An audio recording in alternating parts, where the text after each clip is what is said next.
Hi friends, ఒక అడవిలో ఒక సింహం మరికొన్ని జంతువులు నివసిస్తుండేటివి.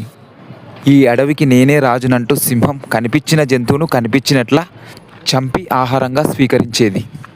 దాంతో భయభ్రాంతులకు లోనైన ఇతర జంతువులన్నీ ఒకరోజు సమావేశమయ్యాయి. సింహానికి రోజూ ఒకరిని ఆహారంగా పంపించాలని నిర్ణయించాయి. అయితే ఒకరోజు కుందేలు వాటా వచ్చింది. కుందేలు చావచక్యంగా వ్యవహరించి సింహం దగ్గరకు కొద్దిగా లేటు వెళ్ళింది. అప్పటికే ఆకలి మీద ఉన్న సింహం కుందేల్ని నువ్వెందుకు లేట్ చేశావని అడిగింది.